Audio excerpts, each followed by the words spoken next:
ఏపీలో మహిళలపై అత్యాచారాలు పెరిగిపోతున్నాయి. నంద్యాల ఘటన మరొక ముందే తిరుపతిలో బాలికపై దారుణ అత్యాచారం జరిగిన సంగతి తెలిసింది. కామందుడు అత్యాచారం చేసి బాలికను చంపేశాడు.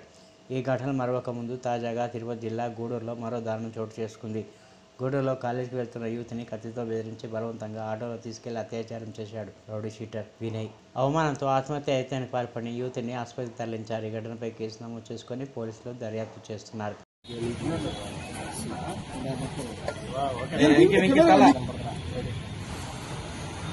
ఈరోజు గూడూరు పట్టణ పరిధిలో తిరుపతి జిల్లాలో ఒక అత్యాచారం గురించి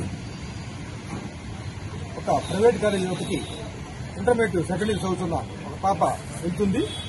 అక్కడికి ఒక రౌడీ షీటర్ అనేవాడు గూడూరు పట్టణ పరిధిలోని వంటం పరిధిలోని గుంచుపల్లి వినయ్ కుమార్ అక్కడికి వెళ్ళి ఆ అమ్మాయిని ముందు రాముంటాడు, ఆటోలో వెళ్తాడు. అమ్మ చెప్పే పరిణామంలో ఆటోలో వెళ్ళి అక్కడ రాముంటే రాదు, లేకపోతే నేను ప్రేమిస్తున్నా చెప్తే అంతకుముందు వార్నింగ్ ఇవ్వడం జరిగింది 2 years బ్యాక్. మళ్ళా వార్నింగ్ ఇస్తే అప్పటి నుంచి లేదు. మళ్ళా నెక్స్ట్ డే ఆడు కాలేజీ వద్దకు వెళ్ళి అమ్మాయిని బలవంతంగా ఇచ్చుకోవడం ఆటోలో ఎక్కించుకొని లేకపోతే మీ వాళ్ళని బెదిరిస్తానికి బిజినెస్ జరిగిందని చెప్పి అమ్మాయి చెబుతుంది. తర్వాత అదే గూడూరు టౌన్ పరిధిలో గాంధీనగర్ పరిధిలో నిర్మానుష్యం ఉన్న కొన్ని ఇల్లు వదిలేసిన ఇల్లు ఉన్నాయి. అక్కడ తీసుకెళ్ళడం జరిగింది.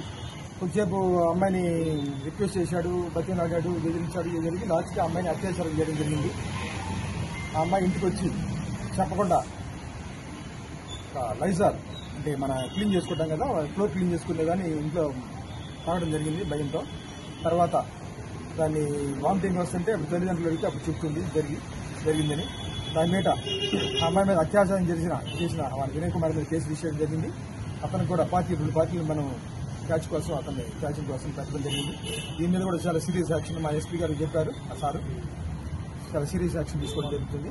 వారిని ఎట్టి పరిస్థితుల్లో వదలం. ఇలాంటి ఆడపిల్లల మీద అగాత్యాలు ఈ జరిగితే మటుకి ఏ ఒక్కరికైనా అందరూ మిగతా వాళ్ళకు రిమైనింగ్ పీపుల్ కూడా షీట్లు ఓపెన్ చేయడం జరుగుతుంది.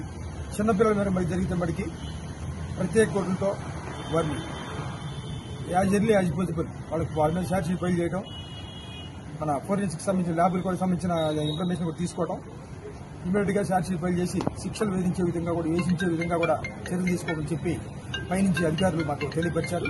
ఆ విధంగా చేస్తాము. వారి మీద సీట్లు కూడా ఓపెన్ చేయడం జరిగింది. ఇంకా 2 కేసులో ఇన్వాల్వ్ అయ్యి పీడీ యాక్ట్ కూడా వాళ్ళ మీద ఇంప్లిమెంట్ చేస్తాము. అందువల్ల ఇలాంటి ఆడపిల్లల మీద అఘాయిత్యాలు జరిగితే చాలా సీరియస్ గా యాక్షన్ తీసుకోమని చెప్పి మా పై అధికారుల నుంచి అధికారులు ఆదేశాలు ఇవ్వడమైంది.